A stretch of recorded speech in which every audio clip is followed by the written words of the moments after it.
So there we go. All right. Hi, everybody. It's me, Stephanie Nietzsche. Hello. Hi, it's me, Stephanie Nietzsche. And hi, Josephine. How are you today? Hi, honey. So I keep telling me I've got to say I'm in there. I just, who knows? There's always a technical difficulty. But we are live, so that's fantastic. And let me just introduce you again. Today, I am speaking with author Josephine Wrightson, correct? Hi, Josephine. Yes. And Hi, honey. tell everybody where you are today, because we are very far in the world apart. We are, very much so. I'm in the UK, in North Devon. Wow. It's dark now. I know it's not for you, but it is for us. You know, I love modern technology, because if we didn't have it, you and I probably would have never, our paths probably never would have crossed. No. Right? It's good. So I'm enjoying it. it is fantastic. And it gives us so much opportunity as writers and with our books and stuff like that, right? It's Very much so. So now, for those of the viewers out there, I'm just looking at my screen because I just want to make sure that everything is correct here.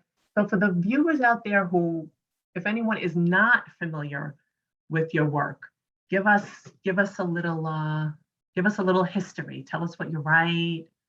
Give us the lowdown, Josephine Wrightson. Yeah. Well, I have 13 books at the moment. Lots of others that are open, that are shouting ready to be done, but I can't finish them until I've re-edited them all. But I've been writing a very long time. Now, you say you re-edited them all. So that's 13 books that you reworked, right? I'm reworking, sorry, my mistake. You're reworking. So, I'm on number 8.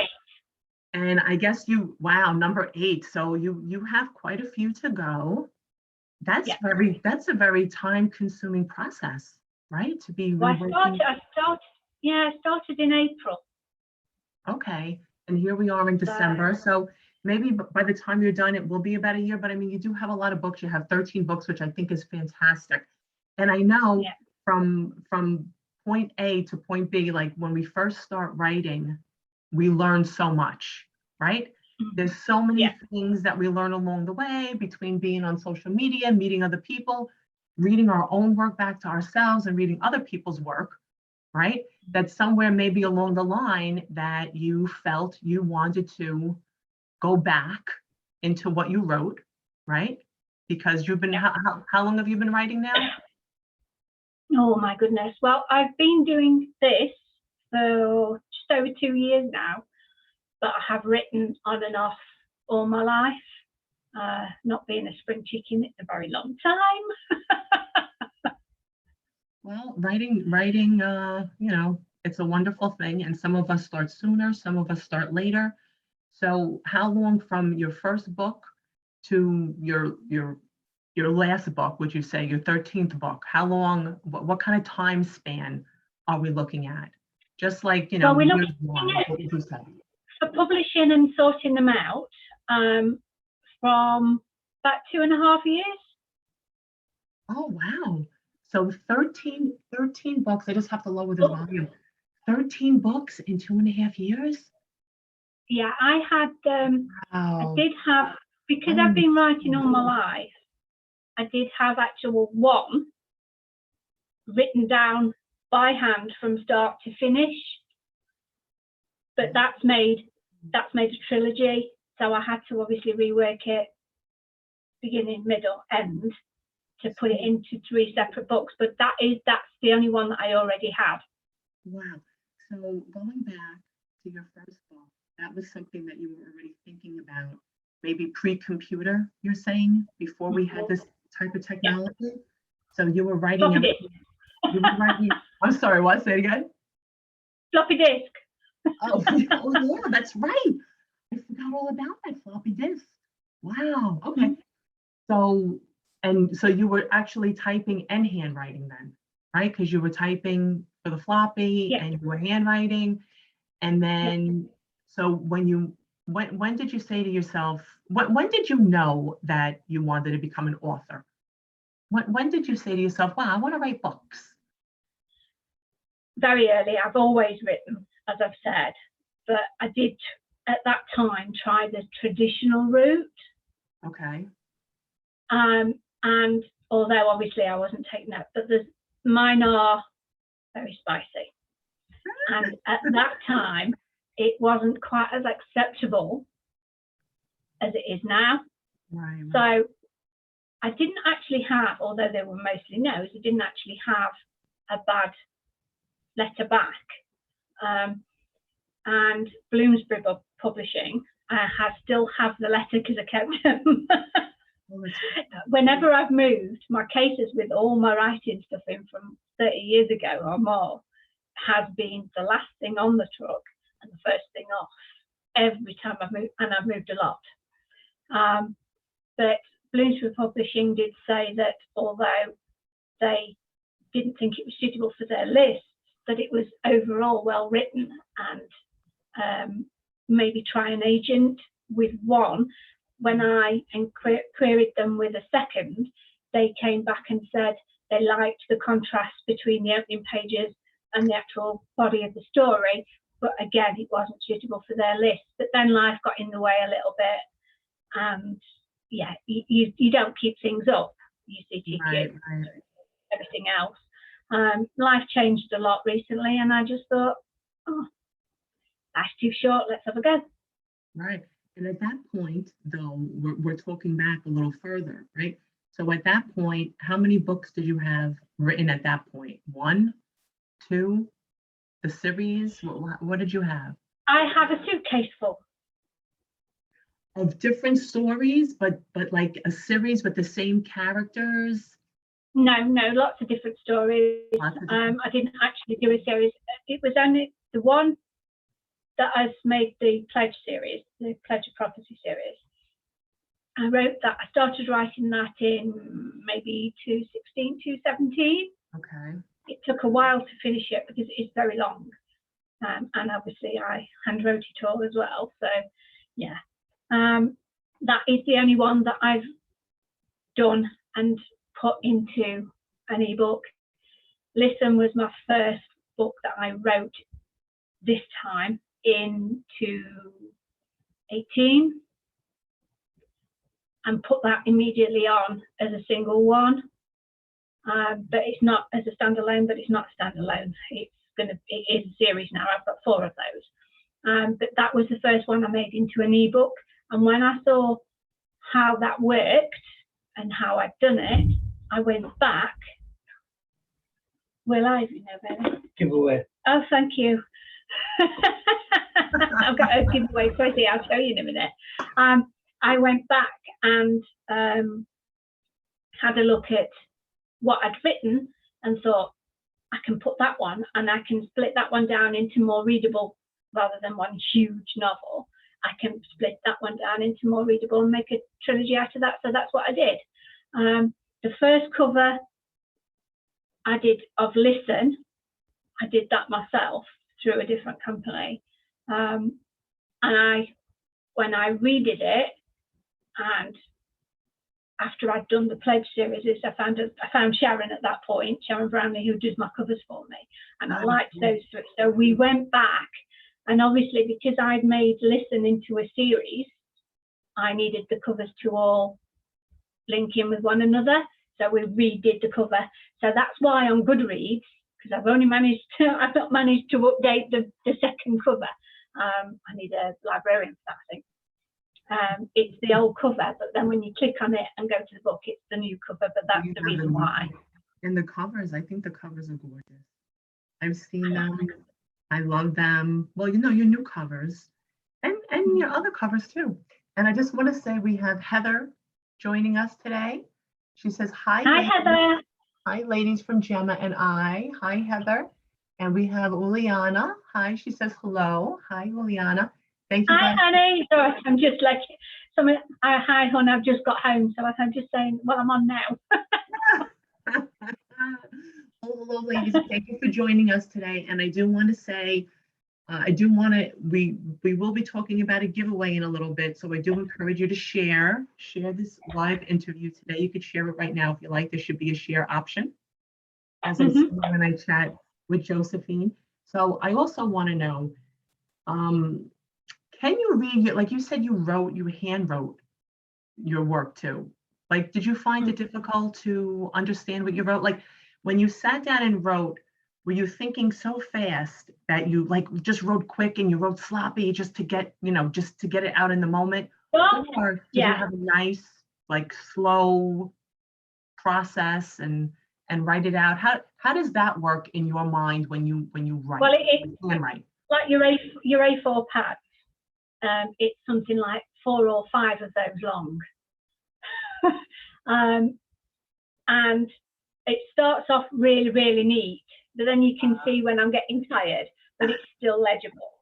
Oh, right. And then when I've reread it, it's got scribbles and stuff, but once it was beginning and end, once it had finished, I put it away at that point and started something else. But I didn't actually write very much after that until I'd started with Listen. Well, did you also find it hard to make the transition from writing with pen and paper to typing? Because I know that was a little difficult for me. And sometimes people say, I don't feel like I'm writing a book if I'm typing. Like, but now, you have to like get over that hurdle. For people like us, maybe our generation, we didn't have computers, so we were so used to handwriting everything. Now, for somebody to write something by hand, I think it would be like, forget about it. They don't even want to touch it. They want to just be on the computer or the laptop. You know what I mean? So was it like a transition from going to pen and paper to the laptop? Did you still feel like you were writing? Put it that way. Yeah. But I make notes. I make physical notes. I have a pad that a lovely one of my readers sent for me. So I have and it's hardcover. And although I've got little bits of scrap paper in there, I have my ideas. I have each book down and characters and a brief description of them. So I have to keep going back and looking for the descriptions of them. And that's what I do with that. But I have another pad, which I make just random notes on, not specific to any book, just something that I think resonates with whatever I'm writing at the time. But also in the back, I have a list of where I can put my posts and who lets you do what. So you feel like you're organized? Yeah. Hang on a second. You got a busy day. Here we are, everybody. I am talking with Josephine Wrightson today, and like she does have 13 books, and she is in the middle of reworking them now. She's in the process. It's been a while. She started in April of this year, and she is up to book number 8. Right, Josephine? I was just telling everybody. I am, yeah. I do apologize. My father's ringing me on the pad as well. Don't worry about it. You got a busy day. Usually I conduct my interviews at 11 o'clock in the morning, my time, Eastern Standard Time, because I usually do them in the dining room or I do them in the living room. But now I have a room. You have a beautiful new space, I've seen. I have a new studio. Yeah, it's all mine. So now I had like a place there. I have a bookshelf because before my books were everywhere. My books were in the living room, they were in the dining room, they were in my bedroom, on the dresser. I mean, I had them neat, but they were just like in different, you know what I mean? Like in different parts of the house. But now I have everything here and I have my own room. So I'm very happy about that. So now I can conduct an interview at 1 o'clock in the afternoon.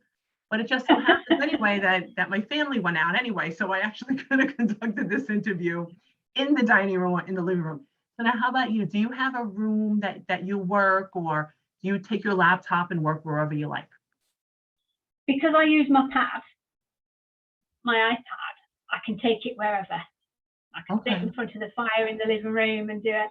I take it to bed and I will listen to what I've worked on through the day. But I also have a space here. And this is a phone's going again. This is just we call it the dining room, but it's not a dining room. It's my room. It's got my desk in and my computer. We have a TV, but we've got a bed settee in here for guests as well. So, but it's my space. When you take your iPad, do you ever write like outside of the house? Do you ever work on it? I have done pre-COVID. Oh, okay. But not since, because we are actually out in the sticks, and there's not. I don't drive, so I have to use public transport, and there's not very good public transport at the moment. They're still suffering from COVID and lack of drivers and this, that, and the other. So I haven't. I sit on the front. I'll sit on the back. But yeah, I haven't gone in a cafe or anything like that because there's not one around me. There's not one around. So let me ask you this too, though. So I know you said you moved around a lot. You said you live in the sticks. Have you always lived like far away, maybe from the city or the busy area? I've never lived in a city, but we have lived in towns because I was a publican and I managed and had my own leases and tenancies on pubs. It's 5-year tenancy usually-ish, unless you take a longer one. And we had one in the lakes, in actual Kendal itself. But then we've had ones there that were out in the sticks as well. We've been outside Oxford in one. But yeah, not cities, but we have been in towns. We've been in the largest village, which was Bronton last time. But it was classed as a village, but that was as big as a town. The village we're in now is a village. So do you feel that the different places that you lived or while you're writing, do you feel that has something to do with the stories that you're creating? Do you take the setting that you're in maybe, or no? Do you just like create your own? I can create my own, and I have been known to create my own, but I also use what's around me as well. The Pledge series I actually wrote in Kendal. So there's cobbled streets and lots of old houses, and that's where it came from.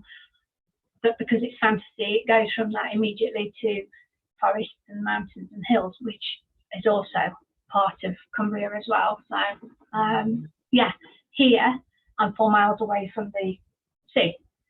So I can use the sea and the coast and that in my other stories as well, which I do. Different areas, I like that. So let me ask you this too. So as far as your first book with your main characters, how did you create those characters? Like how did they were just there? They were just there? So they were just there. Tell us a little bit about your first book. The first one I put on as an ebook was Listen. That's my first published book. And that's a sci-fi romance. I'm a romance addict. That's it. It's got to be romance. Can't do anything else. That's very popular. Everybody wants a little romance. And if we don't have romance in our life, the next best thing is to pick up a book and get lost in another romance. Yeah, and exactly the same for the Pledge series. That's romance. That's basic romance as well. That's sort of a different world, different dimension, whereas Listen is science fiction, but not necessarily, it's not your typical science fiction as such. It's not like, it is. Right. I'm trying not to say about it without giving too much away here. Yeah, I don't want you giving too much away either, but maybe just like a little bit more. Tell us about like maybe the characters or anything. Well, most of my or from our time, from our realm. Most of my heroines are older ladies. I genuinely think there's a lot of stuff out there that's for young adults or within that age group. So my heroines are mostly all older ladies, and with a bit of life experience under the belt. Right. Rather than how about the male characters? Are the male characters the same age, would you say? Or are the male characters a little younger and the women come with experience? No, male characters most of them are usually older. As I say, I try to stick to everything being older and having Which more life experience. I think is great, because I do know a lot of readers say that a lot of characters are always young. And readers, the demographics, the ages range. So a lot of times we want to read, people our age, right? Don't you agree? Yeah, definitely. Yeah. It's, So I think that's a fantastic. They have to be, even in fantasy, they have to be somewhat relatable. It's not. The readers are putting themselves into those storylines, aren't they? So right. It has to be relatable. Yours is brilliant. Yours is, but again, it's a different animal. It's a different creature to my books, because yours are here, now, present day. Yeah, mine are, even though the characters are all older, some are a lot older, it's out there, it's, Right, I love that though. I think that's really interesting. I do love that. So now you are up to book number 8 in your process of reworking it. So do you also work on other stories, or right now are you just focusing on that? I have been just focusing on the re-editing. I feel that I need, because a lot of them are series, there's other books within these categories of each one that are waiting to be done. I've got at least 3 that are like 3/4 of the way through. But I don't want to put them out before the others have caught up with them, sort of thing. Yes, I gotcha. I'd like them all to flow and be the best I can make them, because obviously I do it myself, before I put the next one on in the row, sort of thing. And then in the stories, there are ladies that are waiting for them. They've asked, when are we going to get this one, when are we going to get the finish? But I don't, it's been difficult, because I don't think anybody should stop and put a book out there and then not do another one, or leave it for that long that they've lost interest. Right. But I needed to make them right. In my mind, before. I guess once you start to change one, then you really have to sometimes change the rest that are going on, right? You can't just really start at one and then say, okay, because do things change as you're reworking? Do you change anything? Maybe add an event or something like that? Or no, not really. You stick to the story. The basis of my stories are all the same. What I'm doing is, I found originally, because I sort of write in the third party or third person, because it's more, my stories are more of a narrative than within the story itself. You've got the narrative parts, and then you've got the actual people speaking. So I put thoughts in italics. And I found that I was doing that too much. Okay. Instead of sticking it could be classed as a lazy way of writing. Instead of sticking, instead of explaining what was happening in the scene, I'd put a couple of sentences down of a thought, or a sentence of a thought, and then I wouldn't have to explain. So I've had to take all those out, just stick to one person, or maybe 2, depending on where they sit within the story. It's nearly almost each section, it's one person's thoughts. Right. And then when that person's not in the scene, it's somebody else's thought. Right. But it's only one person per bit. Gotcha. So in the rest, that was sort of anybody that was saying, oh shit, and now I have to say they think, that sort of thing. That's the easiest way of explaining it. So I've had to there's a lot more work gone into it, and a lot more words. Would you ever say to yourself, But the story's the same. Did you ever say to yourself while you were in the process of doing this, did you ever say, oh my God, what did I do? What did I get myself into here? Because I mean, it's got to be, even though you feel like that was the best thing for your books and the best thing for you as an author, I mean, at one point, because writing itself, when you start from scratch, sometimes, it can be a bit overwhelming when you have your characters and you have to form everything and get your story together and your character development. That alone, sometimes you go, wow, like, or you veer off into a different direction, like your story is set on one path, and then you find yourself like going someplace else, and then you got to like reel it back in.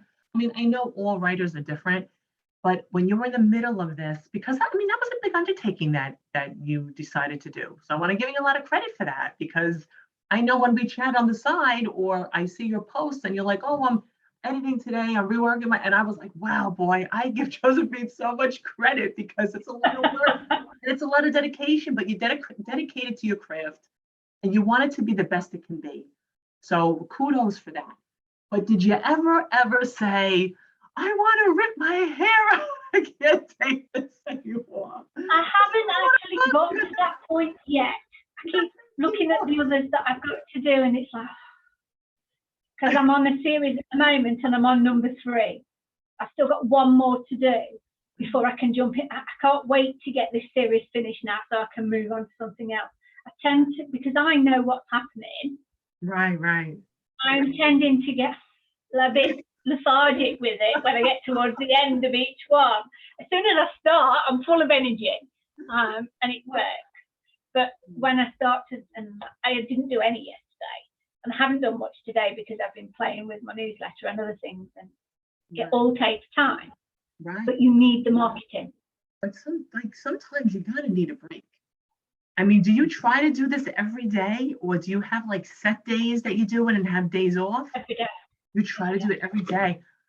Wow, that's a lot. So do you have a schedule? Do you like get up and in the morning maybe and like make breakfast or have coffee or tea and then say, all right, I'm gonna get to work? Or do you just find during the day a time that you go, you know what, this is my perfect time. I'm gonna go inside and I'm gonna get to work. Tell us about that. Like, do you have a certain set time? Well, I get up early. I've always got up early.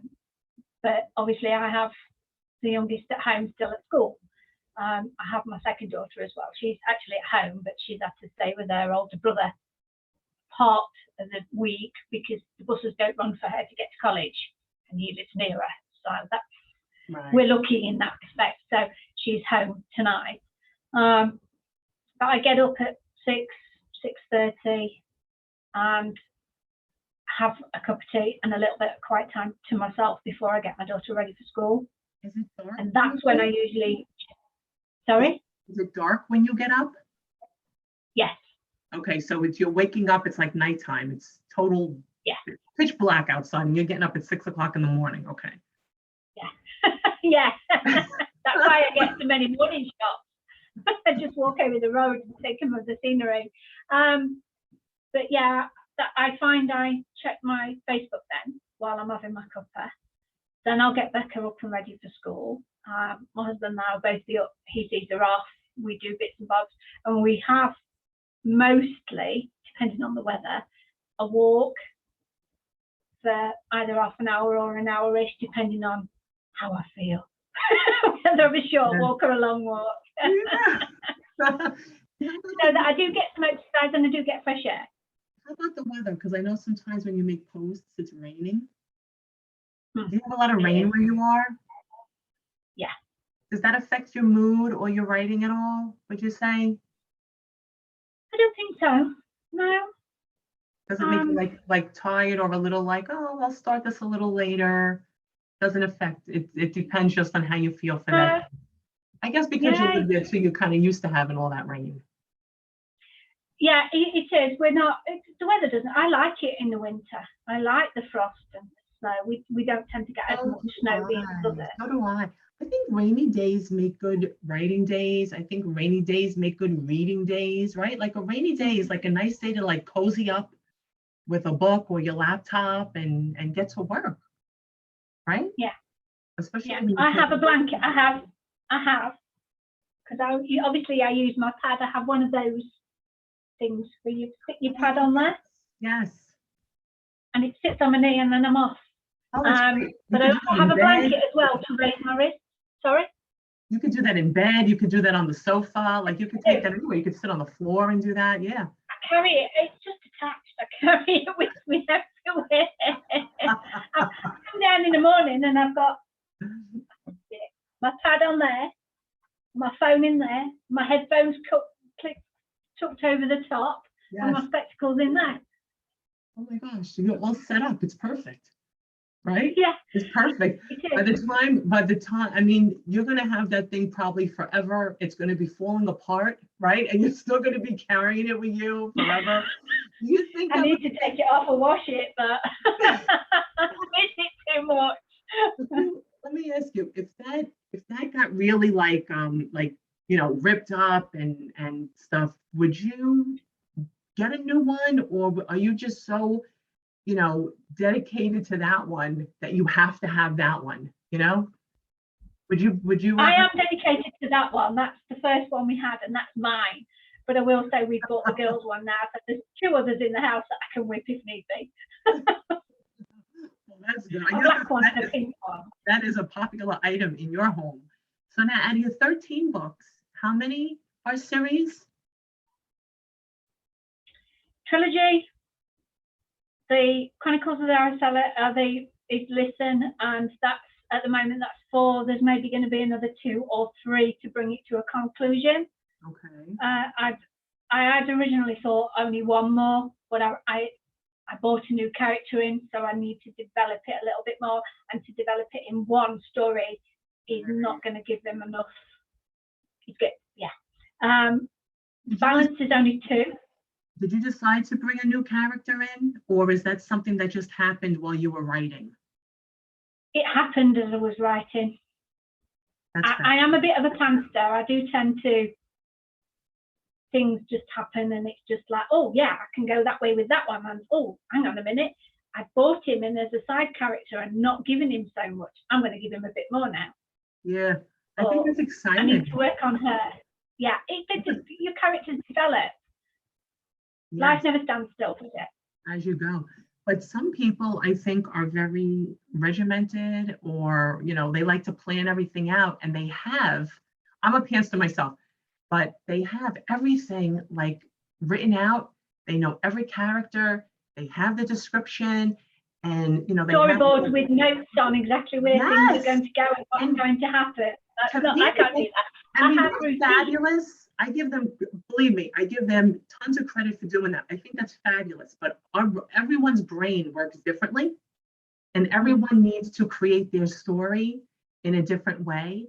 But it's so interesting to me to know who lays everything out with their boards. Like you said, everything is pinned, and, they know everything. Sometimes they have the, details to the color of the shirts, or, the characters' hobbies and their habits, or, maybe they're missing a finger. That's what my book's for. I do sort of, as I build the character, I'll write notes, and then I'll write them correctly so it's legible in my book, so that I remember for a later point.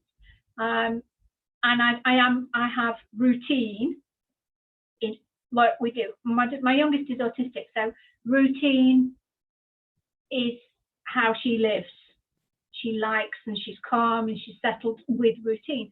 And we've all fell into routine, which is not a bad thing. It's good. We know what we're supposed to be doing at certain times of the day.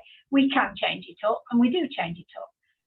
But it's nice to have the routine. So I know once the kids have gone to school and we've had a walk and we've had breakfast and I've done whatever, I can sit and I can write. In the summer we'll sit outside, obviously through COVID, and on the front we get tourists passing when it's not COVID, but I sit on the front occasionally because the sun hits there in the morning, and I sit on the back garden of an evening because that's where the sun is, which is nice. To your books, right? The tourists have access to your books. Sorry, you're fading a bit, Steph, when you're talking. Sorry, the tourists in your area, they have access to your books, correct? So that's pretty exciting. Yeah. They're in the area and they meet a writer face to face. I have cards. yeah, I sit on the front, and very often they'll say good morning or good afternoon, and then I'll start a conversation and they'll want to know why I'm sitting on the front. I do it deliberately sometimes. Well, And hand the cards out. I think that's They're fabulous. interested. How is anyone going to know? Yeah, it's a great way to meet people, right? Because you're a writer, so that is very, very interesting for the tourist. And sometimes the tourist may do something that you're interested in yourself, right? Mm-hmm. Because they come from, I guess, everywhere, all over the world. So you both have interesting stories to share. So I think it's really great meeting new people. A lot of times, maybe a lot of writers do not talk about their books with other people, which makes it difficult for them to find new readers. Correct? Wouldn't you agree? Don't you think you have to like be your own? You have to do some self-promotion every once in a while? You right? do. It's all self-promotion and marketing. If you sit back, it's not going to do it for you. Right. You're looking, if you're doing it the traditional route and you've got somebody who does do it for you. But there are some absolutely fantastic indie authors out there, and that's all I tend to read at the moment. And you have to do it. You have to be able to talk. You have to be able to introduce yourself as an author. Some people will show interest, others will. You can tell by a person's body language and what they're saying if they're interested. If they're not, you just shut up and talk about something else. Right. Well, you know what's good too, though? Even if they're not going to read your book, sometimes people are just so curious that they want to look you up, right? And then sometimes when they look you up, that's where there may be more interest, and then they may buy your book, right? So I've actually had people that have walked past and bought one off me.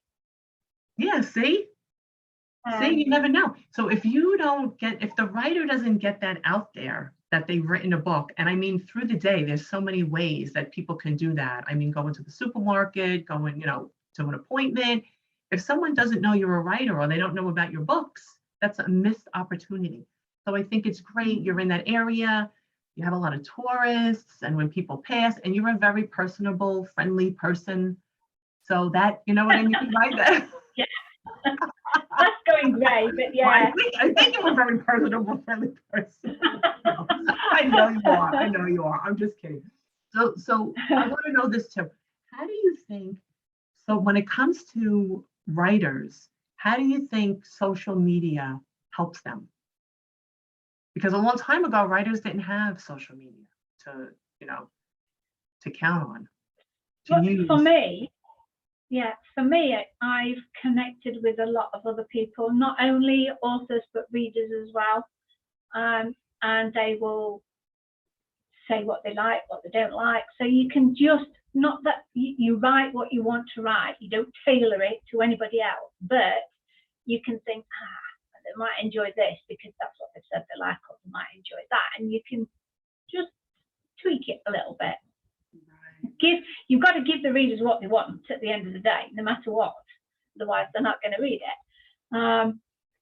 And it's helped because I've talked to people, I find out what they like, dislike, and also the other authors that I've spoke to. I've met some fabulous ones on here, yourself included.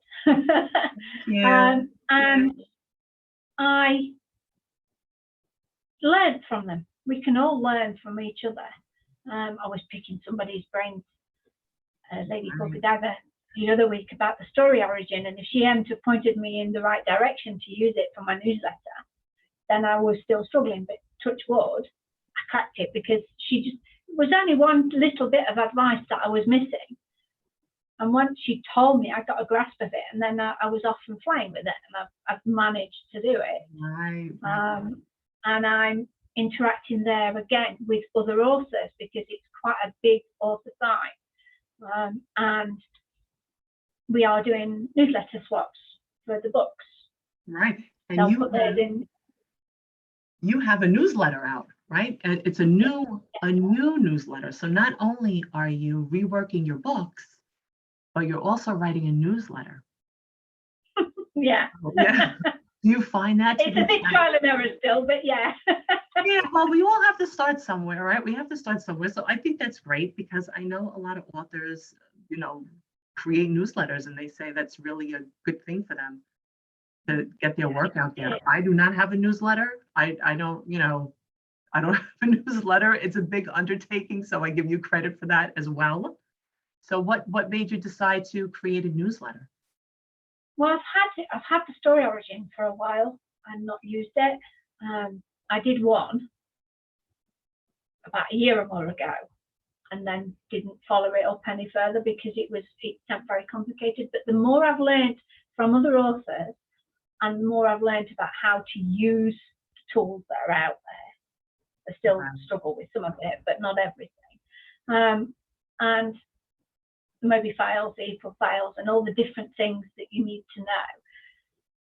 I went back and had a look. I've started to build a website as well, but that's still on hold at the moment because I can't really push it all until all my books are correct. Right. So that's on hold. And because I'm still reworking, and I didn't want to lose my online presence while I'm reworking, I thought I'd try a newsletter. And I had a couple of days of not doing any writing, but concentrating on that. Now, did you see it? I believe you saw it, the first one. Yes, my name is there. I'm there. I shared it all over the place. I was flattered. I was honored. But you need to share it when it comes out on the 5th. You need to check it again because you're in it again, but this time it's your book. I did Beth Wordstills last month. Thank you. And she had an image. I do remember and then Beth was a there. yes. The reviews. Well, I've done that for yours this time. Oh, Josephine, you're so sweet. Thank you. Oh, I'm very excited. I'm very excited.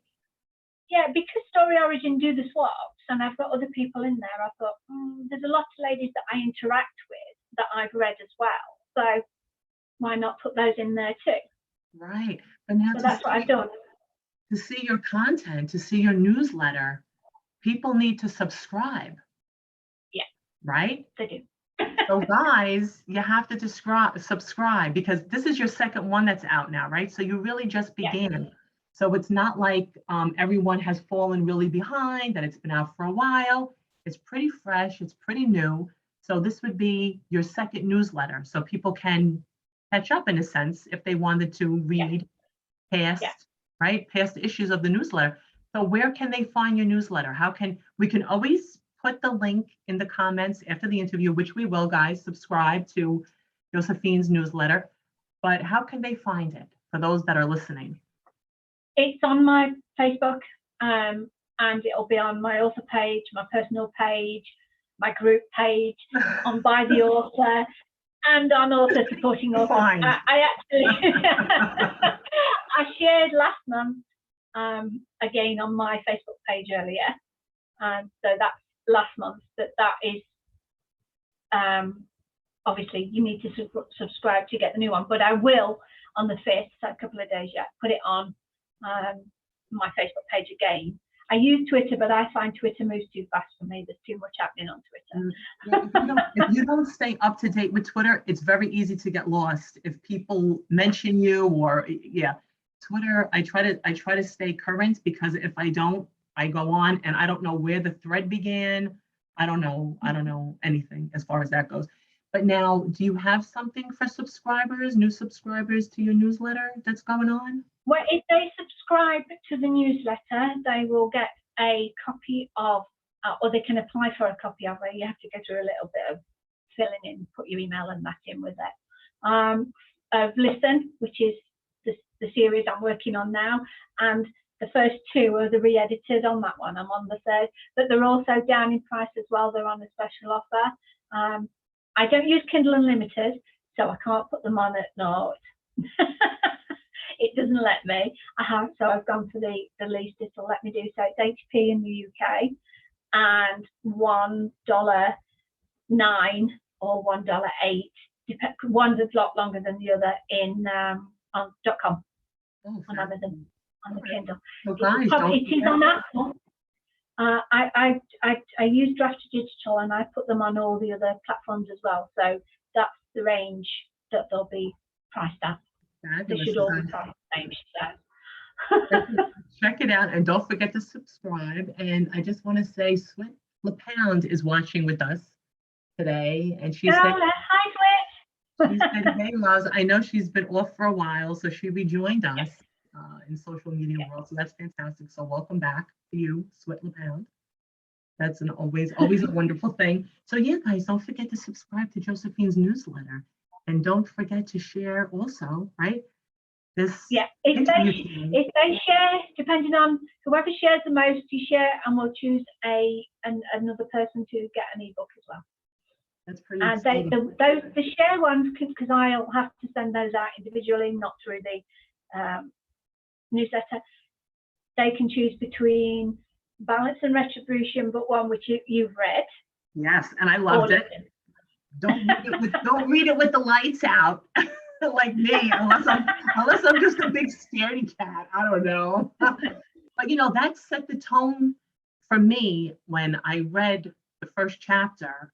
That set the tone for me of the whole book, because it did scare me. And that was how I went into the book.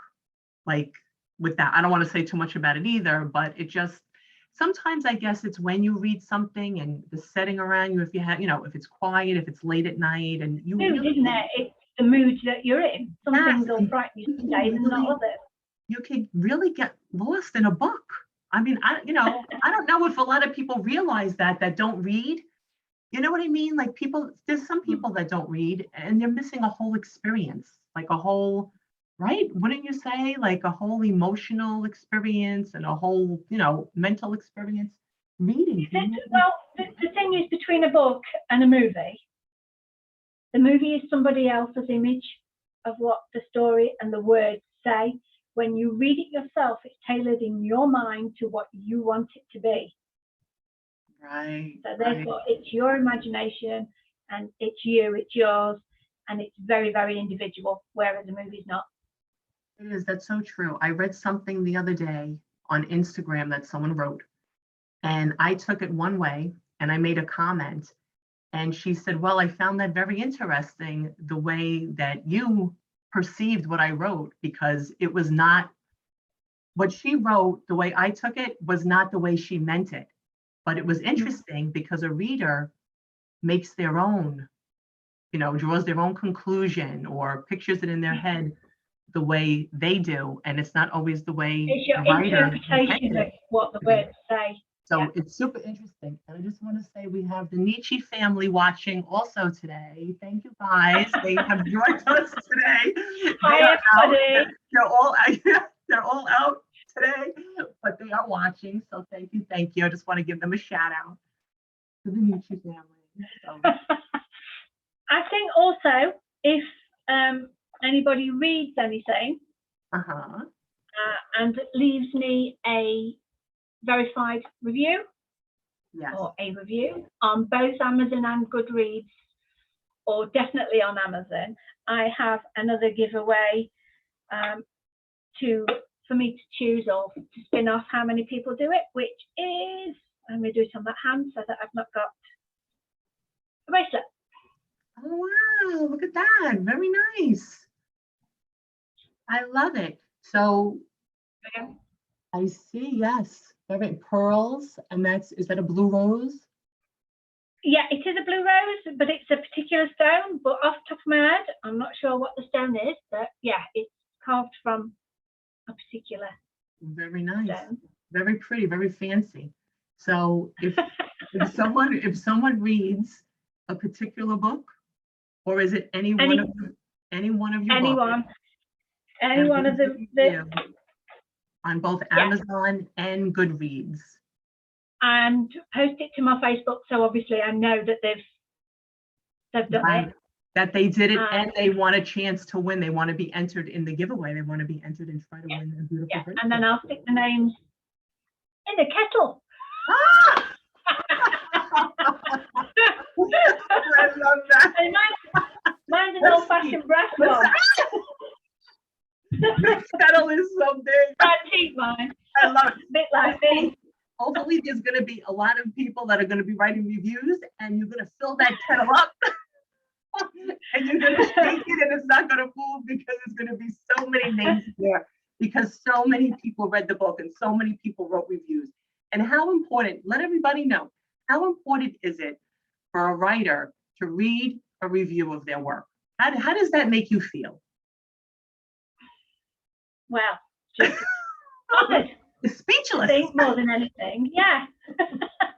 Honoured. There are no A lot of words the to time- describe how you feel when someone leaves you a review. No, touch Exactly. wood. I've only had one that was poor. Yeah, but that's okay, because every review is a good review. And like I always say, not every book is for every reader, right? No, Not that's every what reader you is for every can't- book. You can't please everybody all of the time No. in life or stuff, no matter who you are. And there will be typos, because I do everything myself. There will be bits that are perhaps not 100% yet, but I'm getting there. The ones, the 8 that have been re-edited may be the better ones to read, but That's okay.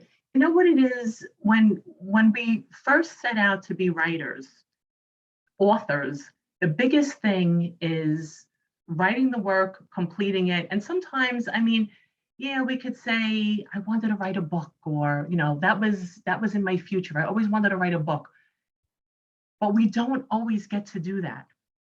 So when we do get to live our dream and write that book, we have to be proud of our work. And it may not be perfect, but I have read and I have listened to interviews of traditionally published authors. I'd like to give the name of one right now, but I won't call him out. But this is one that I happen to listen to his interviews often. And he says, you could tell from his first book how much he grew to where he is now.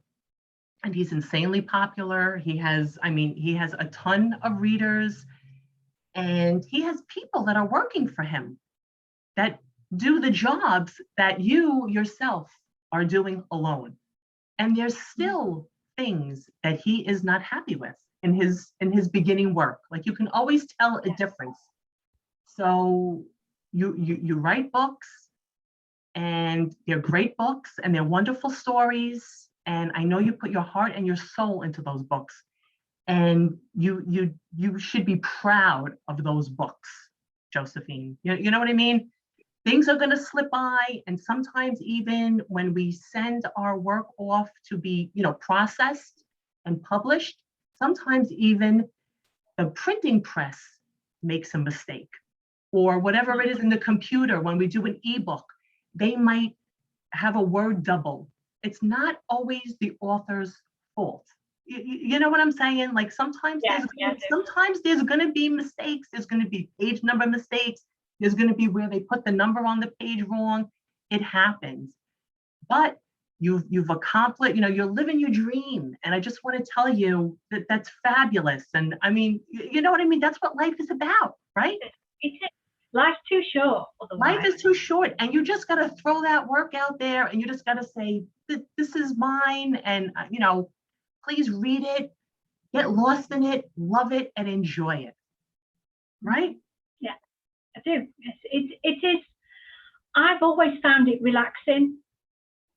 I know some of the other authors will get tense when they come into the end and they struggle with it. Touch wood, I haven't had a blank moment yet where everything's just, I've lost my mojo and it's gone down a little bit. Right. But I can still write. Right. And you have a fabulous imagination, and that's what a writer needs, an imagination, because that's how you create your stories, with your fabulous imagination. I remember I read something of yours. I said, I didn't know what that word was. I had to look it up. Do you remember me telling you that? And you went, oh, but I made that up. Because in different stories, there's a language that we may not be familiar with, because that's the language that the characters speak. That's the words that the characters speak. That's the time, that's the land they're in, or the planet they're on, or whatever the case may be. But you have a wonderful imagination. You create fabulous stories. And I really hope that people decide to read them. Find Josephine on social media. Josephine, let everybody know. I know you said it before, but let us know again. Where can everyone find you, and where can everyone find your books, so that way they can read them and write the review and try to win that beautiful bracelet? Where can we find you? Well, I'm on Goodreads. All my books are on Goodreads. I'm on Amazon. All my books are on Amazon. I have my Facebook pages, lots of 3 different ones. I'm also moderate on By the Author, which is a brilliant author supporting site, but on author, Sarah Louise's author supporting authors as well, and her books are great too. These ladies, Swit is in South Africa. The other Beth Wordstall is in California. You're in New York. Sarah Louise is in Canada. Leanna is in Australia. There's also another one, LV Lane, is in Australia as well. So these ladies, we all interact from all over the world, and that we all see one another's posts and whatever, but that's the main site I use. I mainly use Facebook. I can't do everything and concentrate on all of them. Right. Especially when you're reworking your other books and you're writing your newsletter. It's hard. But if you sign up for the newsletter, the newsletter will continuously tell you where I'm at, what's being re-edited, what's available. I market each one as I'm doing them, but I've stopped marketing them all until they're all re-edited. So I market 8 at the moment. Right. And then each one as I go along. I haven't been marking the others purely because I've not got around to doing them yet. So, but some people have read them and like them as they are. Yes. But sure. I have a bit of a blunt way of writing. So I'm just trying to make it a little bit, not softer, but make it flow easier and not be quite so blunt. Right. Sometimes you need in certain situations you need to be blunt with it. Right. And everybody has their own writing style. Or from the time that you wrote your first book until now, maybe your style has changed a little bit and you wanted to just be a little different, maybe tell the story in a different way. So that's understandable. We grow and we constantly learn. Right? And we add 5,000 words to a book that was already nearly 130 long. Well, Josephine, thank you so much for joining me today. Thank you. I think we covered everything. We covered your books and your newsletter and your giveaways. So guys, don't forget to look for Josephine. She's very easy to find, she said, and mainly on Facebook, correct? So subscribe to the newsletter, and any questions or anything anyone has for Josephine about her books or about her work, I'm sure she's happy, right? They can send you a DM, they can message you. Yeah, that's fine. Yeah. And you'll be happy to answer any questions or give them any information they may want. Yes. Fabulous. All right, great. I can. So, and now the only thing I am going to ask is in the comments, we're going to leave any links also to make it easier to find you. Sound good? That's fine, yeah. Wonderful. Swit said, thank you, ladies. Thank you so much. And thank you all for joining us. And Josephine, thank you for joining me today. It was great. We did some catching up. Thank you, Stephanie. It's been a while. It's been a while. And we'll have to do this again in 2022 and find out where you are. And hopefully by then, all your editing will be done. Right? Because it's a big job. I have said I'll be editing until next year. I'm hoping to try and get it done within the first half of next year, not the second. It's going to take time, but you're going to do it. You're definitely going to do it. So thank you so much. And everyone, thank you for joining us. Thank you for watching. And don't forget, share this interview because Josephine does have a giveaway for shares as well. So share the interview, and you can even leave a little note in the comments that you share the interview, and share it at a few different times. The most shares, and Josephine will reward you with an ebook. I need some water. I'm getting tongue-tied now. All right, well, thank you, everyone. And Josephine, thank you. And I will be chatting with you honey. soon. Have a wonderful day. Okay. Bye, everybody. Thank you. Bye. Bye.